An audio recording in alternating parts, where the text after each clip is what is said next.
Close Behind Him by John Wyndham. Read by Hugh Carr. You didn't ought to have croaked him, Smudger said resentfully. What in hell did you want to do a thing like that for? Spotty turned to look at the house, a black spectre against the night sky. He shuddered. It was him or me, he muttered. I wouldn't have done it if he hadn't come for me. And would have even then. Not if he'd come ordinary. What you mean, ordinary? Like anybody else. He was queer. He wasn't... Well, I guess he was crazy. Dangerous crazy. All he needed was a tap to keep him quiet, Smudger persisted. There was no need to bash his loaf in. You didn't see him, I tell you. He didn't act human. Spotty shuddered again at the recollection and bent down to rub the calf of his right leg tenderly. The man had come into the room while Spotty was sifting rapidly through the contents of a desk. He'd made no sound. It had been just a feeling, a natural alertness that had brought Spotty round to see him standing there. In that very first glimpse, Spotty had felt there was something queer about him. The expression on his face, his attitude, they were wrong. In his biscuit-colored pajamas, he should have looked just an ordinary citizen awakened from sleep, too anxious to have delayed with dressing gown and slippers. But some way he didn't. An ordinary citizen would have shown nervousness, at least wariness. He would most likely have picked up something to use as a weapon. This man stood crouching, arms a little raised, as though he were about to spring. Moreover, any citizen whose lips curled back, as this man's did, to show his tongue licking hungrily between his teeth, should have been considered sufficiently unordinary to be locked away safely. In the course of his profession, Spotty had developed reliable nerves, but the look of this man rocked them. Nobody should be pleased by the discovery of a burglar at large in his house. Yet there could be no doubt that this victim was looking at Spotty with satisfaction, an unpleasant, gloating kind of satisfaction, like that which might appear on a fox's face at the sight of a plump chicken. Spotty hadn't liked the look of him at all, so he had pulled out the convenient piece of pipe that he carried for emergencies. Far from showing alarm, the man took a step closer. He poised, sprung up on his toes like a wrestler. You keep off me, mate, said Spotty, holding up his 9 inches of lead pipe as a warning. Either the man did not hear, or the words held no interest for him. His long, bony face snarled. He shifted a little closer. Spotty backed up against the edge of the desk. I don't want no trouble. You just keep off me, he said again. The man crouched a little lower. Spotty watched him through narrowed eyes. An extra tensing of the man's muscles gave him a fractional warning before the attack. The man came without feinting or rushing. He simply sprang like an animal. In mid-leap, he encountered Spotty's boot, suddenly erected like a stanchion in his way. It took him in the middle and felled him. He sprawled on the ground, doubled up, one arm hugging his belly, the other hand threatened with fingers bent into hooks. His head turned in jerks. His jaws, with their curiously sharp teeth, were apart, like a dog's about to snap. Spotty knew just as well as Smudger that what was required was a quietening tap. He'd been about to deliver it with professional skill and quality when the man, by an extraordinary wriggle, had succeeded in fastening his teeth into Spotty's leg. It was unexpected, excruciating enough to ruin Spotty's aim and make the blow ineffectual. So he had to hit again, harder this time. Too hard. And even then, he had to more or less pry the man's teeth out of his leg. But it was not so much his aching leg, nor even the fact that he had killed the man, that was the chief cause of Spotty's concern. It was the kind of man he had killed. Like a bloody animal he was, he said, and the recollection made him sweat. Like a bloody wild animal. And the way he looked, his eyes. Christ, he wasn't human. That aspect of the affair held little interest for Smudger. He'd not seen the man until he was already dead, and looking like any other corpse. His present concern was that a mere matter of burglary had been abruptly transferred to the murder category, a class of work he had always kept clear of, until now. The job had looked easy enough. There shouldn't have been any trouble. A man living alone in a large house. A pretty queer customer with a pretty queer temper. On Fridays, Saturdays, and sometimes on Wednesdays, there were meetings at which about 20 people came to the house and did not leave until the small hours of the following morning. All this information was according to Smudger's sister, who learned at third hand from a woman who cleaned the house. The woman was darkly speculative, but unspecific, about what went on in these gatherings. But from Smudger's point of view, the important thing was that on other nights, the man lived alone in the house.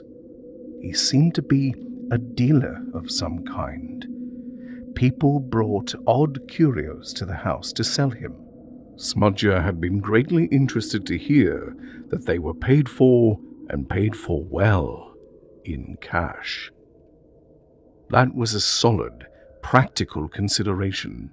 Beside it, the vaguely ill reputation of the place, the queerness of its furnishings, and the rumors of strange goings-on at the gatherings were unimportant. The only thing of any attention were the facts that the man lived alone and had items of value in his possession.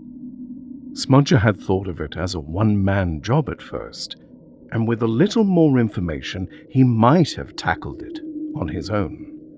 He discovered that there was a telephone, but no dog. He was fairly sure of the room in which the money must be kept. But unfortunately, his sister's source of information had its limitations. He did not know whether there were burglar alarms or similar precautions, and he was too uncertain of the cleaning woman to attempt to get into the house by a subterfuge for a preliminary investigation. So he had taken Spotty in with him on a 50-50 basis. The reluctance with which he had taken that step had now become an active regret, not only because Spotty had been foolish enough to kill the man, but because the way things had been, he could easily have made 100% haul on his own, and not been fool enough to kill the man had he been detected. The attaché case which he carried was now well filled with a bundle of notes, along with an assortment of precious-looking objects in gold and silver, probably eminently traceable, but useful if melted down. It was irritating to think that the whole load, instead of merely half of it, might have been his. The two men stood quietly in the bushes for some minutes and listened. Satisfied, they pushed through a little hole in the hedge, then moved cautiously down the length of the neighboring field in its shadow. Spotty's chief sensation was relief at being out of the house. He hadn't liked the place from the moment they had arrived. For one thing, the furnishings weren't like those he was used to. Unpleasant idols, or carved figures of some kind, stood about in unexpected places, looming suddenly out of the darkness into his flashlight's beam, with hideous expressions on their faces. There were pictures and pieces of tapestry that were macabre and shocking to a simple burglar. Spotty was not particularly sensitive, but these seemed to him highly unsuitable to have about the house. The same quality extended to more practical objects. The legs of a large oak table had been carved into mythical misogenerates of repulsive appearance. The two bowls which stood upon the table were either genuine or extremely good representations of polished human skulls. Spotty could not imagine why, in one room, anyone should want to mount a crucifix on the wall upside down and place on a shelf beneath it a row of sconces holding 9 black candles, then flank the whole with 2 pictures of an indecency so revolting it almost took his breath away. All these things had somehow combined to rattle his usual hard-headedness. But even though he was out of the place now, he didn't feel quite free of its influence. He decided he wouldn't feel properly himself again until they were in the car and several miles away. After working around 2 fields, they came to the dusty white lane off which they had parked the car. They prospected carefully. By now the sky had cleared of clouds, and the moonlight showed the road empty in both directions. Spotty scrambled through the hedge, across the ditch, and stood on the road in the quietness broken only by Smudger's progress through the hedge. Then he started to walk towards the car. He had gone about a dozen paces when Smudger's voice stopped him. "Hey, Spotty, what you got on your feet?" Spotty stopped and looked down. There was nothing remarkable about his feet. His boots looked just as they had always looked. "What?" he began. "No, behind you." Spotty looked back. From the point where he had stepped onto the road to another some 5 feet behind where he now stood was a series of footprints, dark in the white dust. He lifted his foot and examined the sole of his boot. The dust was clinging to it. He turned his eyes back to the footmarks once more. They looked black and seemed to glisten. Smudger bent down to peer more closely. When he looked up again, there was a bewildered expression on his face. He gazed at Spotty's boots and then back at the glistening marks. The prints of bare feet. "There's something funny going on here," he said inadequately. Spotty, looking back over his shoulder, took another step forward. 5 feet behind him, a new mark of a bare foot appeared from nowhere. A watery feeling swept over Spotty. He took another experimental step. As mysteriously as before, another footmark appeared. He turned widened eyes on Smudger. Smudger looked back at him. Neither said anything for a moment. Then Smudger bent down, touched one of the marks with his finger, then shone his flashlight on the finger. "Red," he said. "like blood." The words broke the trance that had settled on Spotty. Panic seized him. He stared around wildly, then began to run. After him followed the footprints. Smudger ran too.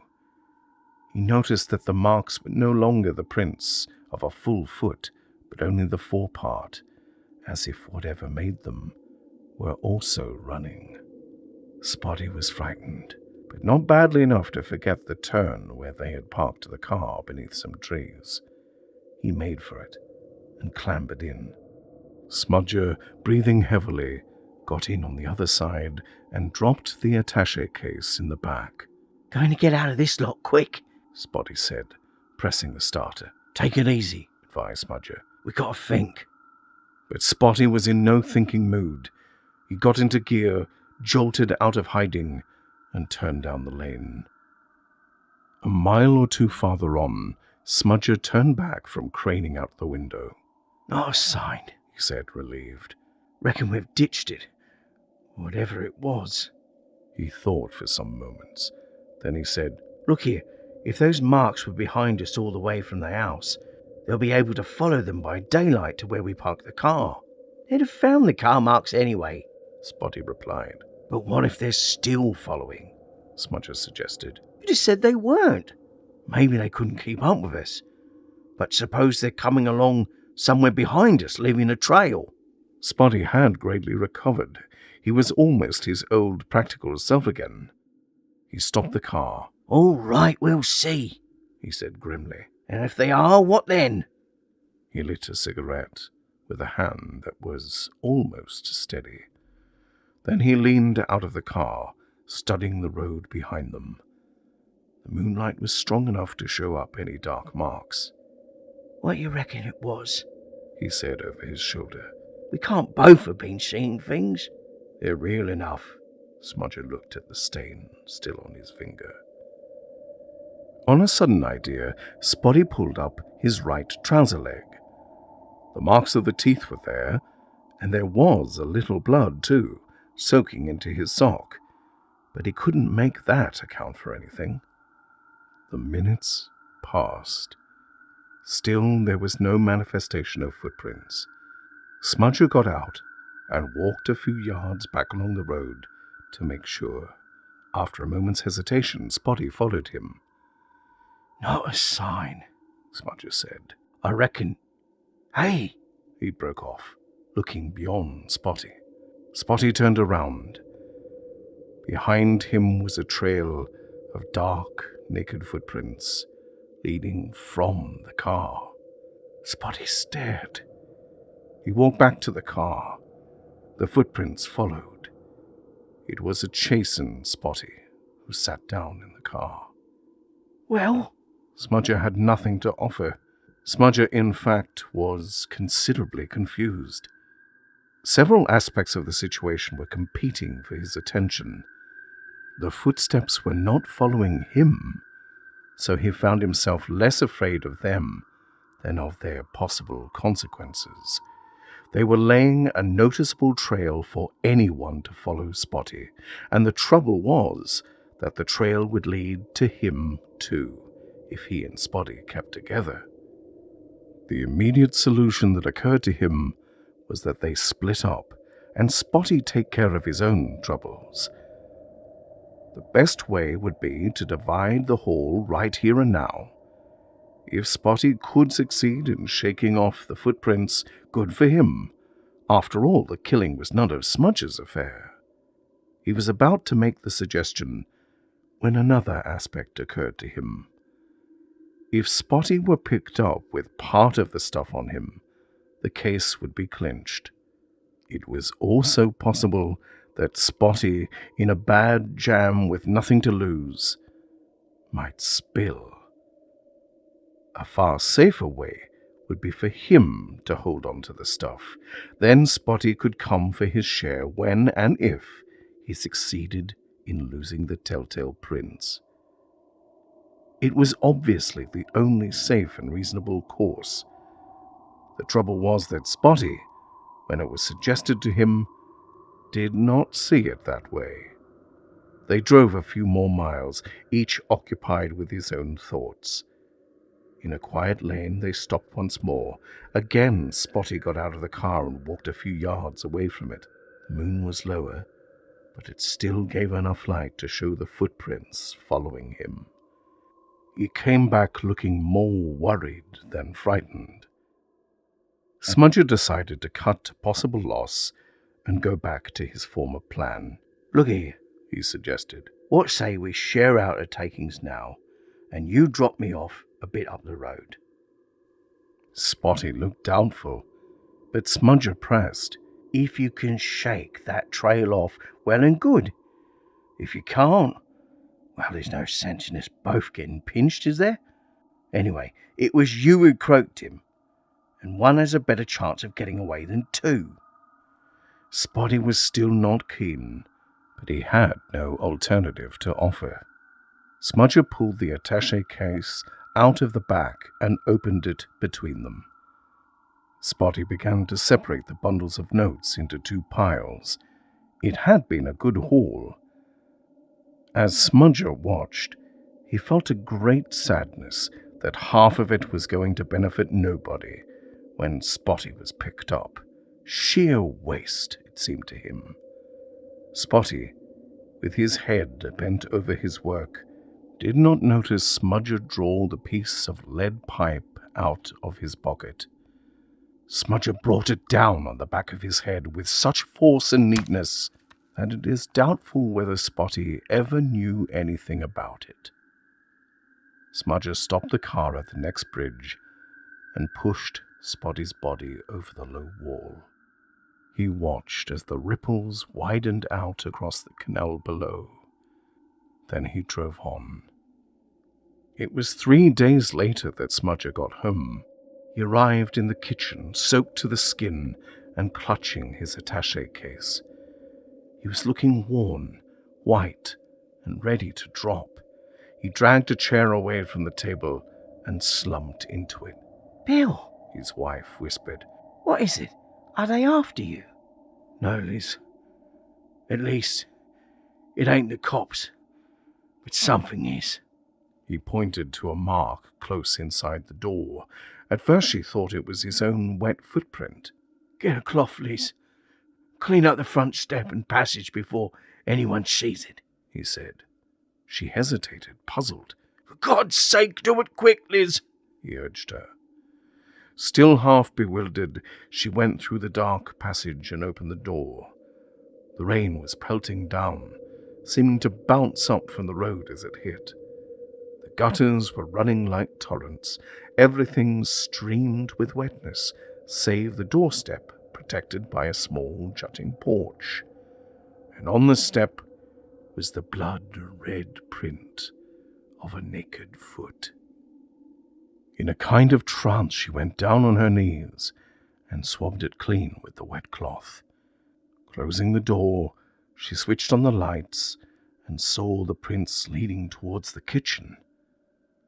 When she had cleaned them up, she went back to her husband. "You been hit, Bill?" He looked at her, elbows on the table, his head supported between his hands. "No," he said. "It ain't me what's making them marks, Liz. It's what's following me." "Following you? You mean they've been following you all the way back from the job?" she asked incredulously. "And how'd you get back?" Smudger explained. His immediate anxiety after pitching Spotty into the canal had been to rid himself of the car. It had been a pinch for the job, and the number and description would have been circulated. He had parked it in a quiet spot and got out to walk, maybe pick up a lift. When he had gone a few yards, he looked back and had seen the line of prints behind him. They had frightened him a good deal more than he now admitted. Until that moment he had assumed that since they had been following Spotty, they would have followed him into the canal. Now, it seemed, they had transferred their attentions to himself. He tried a few more steps. They followed. With a great effort, he got a grip on himself and refrained from running. He perceived that unless he wanted to leave a clear trail, he must go back to the car. He did. Farther on, he tried again, and with a sinking, hopeless feeling, observed the same result. Back in the car, he lit a cigarette and considered plans with as much calmness as he could collect. The thing to do was to find something that would not show tracks, or would not hold them. A flash of inspiration came to him, and he headed the car towards the river. The sky was barely grey yet. He fancied that he'd managed to get the car down to the towpath without being seen. At any rate, no one had hailed him as he cut through the long grass to the water's edge. From there he had made his way downstream, plodding along a few inches of water until he found a rowboat. It was a venerable and decrepit affair, but it served his purpose. From then on his journey had been unexciting, but also uncomfortable. During the day, he'd become extremely hungry, but he did not dare to leave the boat until after dark, and then he moved only by the darkest streets where the marks might not be seen. Both that day and the next two he had spent hoping for rain. This morning, in a drenching downpour that looked like it might continue for hours, he had sunk the boat and made his way home, trusting that the trail would be washed away. As far as he knew, it had been. Liz was less impressed than she ought to have been. I reckon it must be something on your boots, She said practically. Why didn't you buy some new ones? He looked at her with a dull resentment. It ain't nothing on me boots, he said. Didn't I tell you it was following me? You seen the marks? How could they come off my boots? Use your head. But it don't make sense. Not the way you say it. What's following you? How do I know? He said bitterly. All I know is it makes them marks. And they're getting closer too. How do you mean, closer? Just what I say. The first day, there was about 5 feet behind me. Now they're between 3 and 4. It was not the kind of thing that Liz could take in too easily. It don't make sense, she repeated. It made no sense during the days that followed, but she ceased to doubt. Smudger stayed in the house. Whatever was following stayed with him. The marks of it were everywhere. On the stairs, upstairs, downstairs. Half Liz's time was spent in cleaning them up, lest someone should come in and see them. They got on her nerves, but not as badly as they got on Smudger's. Even Liz could not deny that the feet were stepping a little more closely behind him, a little more closely each day. What happens when they catch up? Smudger demanded fearfully. Tell me what? What can I do? What the hell can I do? But Liz had no suggestions, nor was there anyone else they dared ask about it. Smudger began to dream nights. He'd whimper, and she'd wake him up, asking what was the matter. The first time he could not remember, but the dream was repeated, growing a little clearer with each reoccurrence. A black shape appeared to hang over him as he lay. It was vaguely manlike in form, but it hovered in the air as if suspended. Gradually, it sank lower and lower until it rested upon him, but weightlessly, like a pattern of fog. It seemed to flow up towards his head, and he was in panic, lest it should cover his face and smother him. But at his throat it stopped. There was a prickling at the side of his neck. He felt strangely weak, as though tiredness suddenly invaded him. At the same time, the shadow appeared to grow denser. He could feel, too, that there began to be some weight in it as it lay upon him. Then, mercifully, Liz would wake him. So real was the sensation that he inspected his neck carefully in the mirror when he shaved, but there was no mark there. Gradually, the glistening red prints closed in behind him. A foot behind his heels. 6 inches. 3 inches. Then came a morning when he awoke tired and listless. He had to force himself to get up, and when he looked in the mirror, there was a mark on his throat.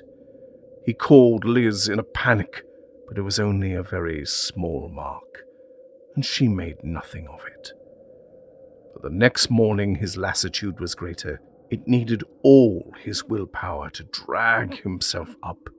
The pallor of his face shocked Liz, and himself too, when he saw it in the shaving mirror. The red mark on his neck stood out more vividly. The next day, he did not get up. 2 days later, Liz became frightened enough to call in the doctor. It was a confession of desperation. Neither of them cared for the doctor, who knew or guessed uncomfortably much about the occupation of his patients. One called a doctor for remedies, not for homilies on one's way of life. He came, he hummed, he hawed, he prescribed a tonic, and had a talk with Liz. "He's seriously anemic," he said. "but there's more to it than that. Something on his mind." He looked at her. "Have you any idea what it is?" Liz's denial was unconvincing. He did not even pretend to believe it. "I'm no magician," he said. "If you don't help me, I can't help him. Some kinds of worry can go on pressing and nagging like an abscess." Liz continued to deny. For a moment, she had been tempted to tell about the footprints, but caution warned her that once she began, she would likely be trapped into saying more than was healthy. "Think it over," the doctor advised, "and let me know tomorrow how he is." The next morning, there was no doubt that Smudger was doing very badly. The tonic had done him no good at all. He lay in bed with his eyes, when they were open, looking unnaturally large in a drawn white face. He was so weak that she had to feed him with a spoon. He was frightened, too, that he was going to die. So was Liz. The alarm in her voice when she telephoned the doctor was unmistakably genuine. "All right, I'll be around within an hour," he told her. "Have you found out what's in his mind yet?" he added. No, Liz told him. When he came, he told her to stay downstairs while he went up to see the patient.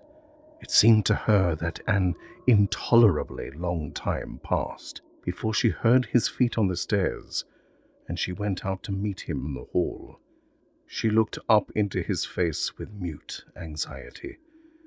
His expression was serious and puzzled, so that she was afraid to hear him speak. But at last she asked, Is he going to die, Doctor?" "He's very weak indeed," the doctor said. After a pause, he added, "Why didn't you tell me about those footprints he thought were following him?" She looked up at him in alarm. "It's all right. He told me all about it now. I knew there was something on his mind. It's not very surprising either." Liz stared at him. "Not in the circumstances, no," the doctor said. "A mind oppressed by a sense of sin can play a lot of nasty tricks. Nowadays they talk of guilt complexes and inhibitions. Names change. When I was a boy, the same sort of thing was known as a bad conscience.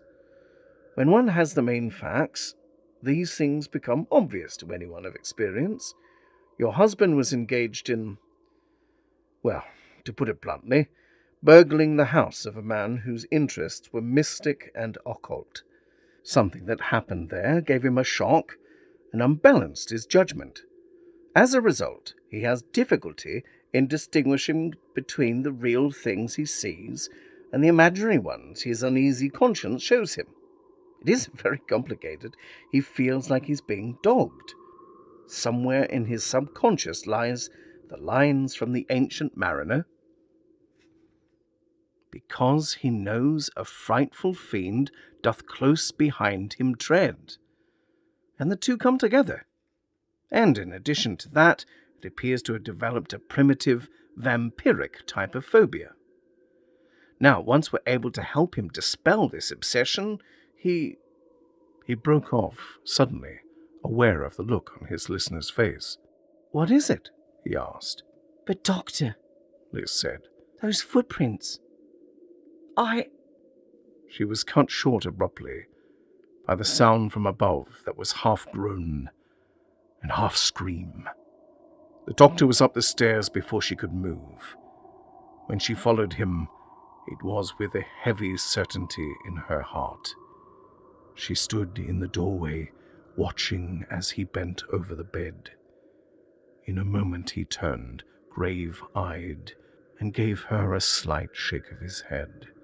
He put his hand on her shoulder, then went quietly past her, out of the room. For some seconds Liz stood without moving. Then her eyes dropped from the bed to the floor. She trembled. Laughter, a high-pitched, frightening laughter, shook her as she looked at the red, naked footprints which led away from the bedside, across the floor, and down the stairs, after the doctor.